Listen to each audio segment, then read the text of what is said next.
Hello everyone, my name is Emily Donovan and I am an artist based in Minneapolis, Minnesota.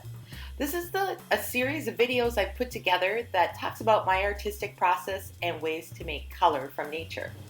The videos kind of capture a year-long adventure of making color and what I've learned and then my process from start to finish. So I primarily work on paper, a heavyweight printmaking paper, mainly because I love the luscious quality of it and its ability to absorb pigments. So I take the paper and submerge it into dye baths and let it soak and then use wax as a resist. So what the wax does, kind of like batik heated, will allow me to mask off certain areas and build up layers of color that will then create like a nice subtle texture and exhibit the beautiful tones that natural colors make. I like to share some of my outdoor experiences in my paintings and what you may encounter while outdoors.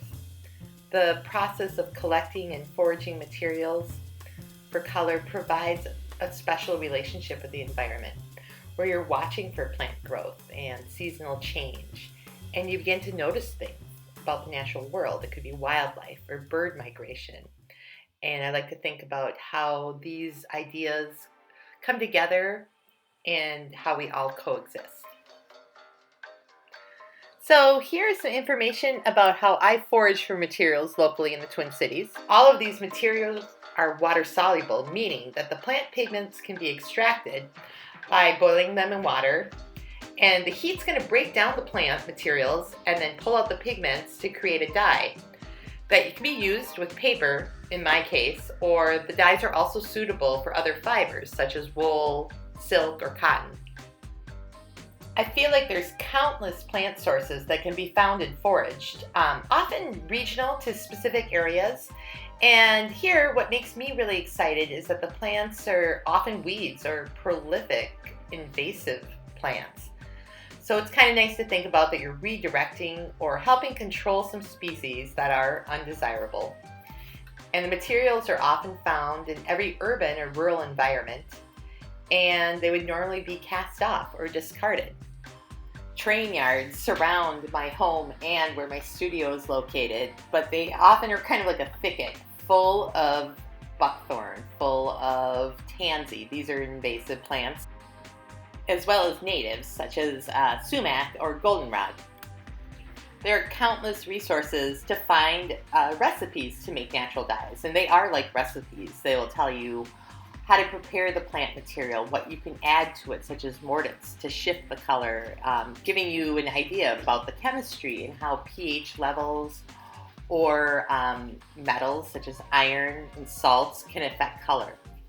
It also allows you to identify plants, which is a big part of foraging. I find that tree materials are often like a great resource to use. And growing your own materials, as well as working with your neighbors. A lot of times they're growing these same plants, and together you can collect a lot of materials and reuse them at the end of the season. And it's always really special when you work with someone else or they provide you with this gift that will eventually work itself into the final artwork. So here's an example of the colors I made this year on paper. And you can also go online to my website. I've created a PDF that you can download that further describes my process and sources for color, as well as how to make good blues and reds. Red, not usually a local source for me, and blue requires an additional step. But let's make some dyes. So a lot of times there's a lot of prep work involved. Like with woody plant materials, you're going to break up. Black walnuts, you're going to want to smash. So basically, you're softening the materials or creating a larger surface area for the pigments to be extracted when they're boiled in water. Some materials I'll actually separate.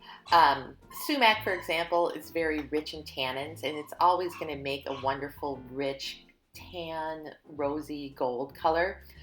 But I do like the berries the best just because of the wonderful scent they have when they're boiled. So again, I'm going to break up this material, separate a lot of the flower petals or materials from the shaft.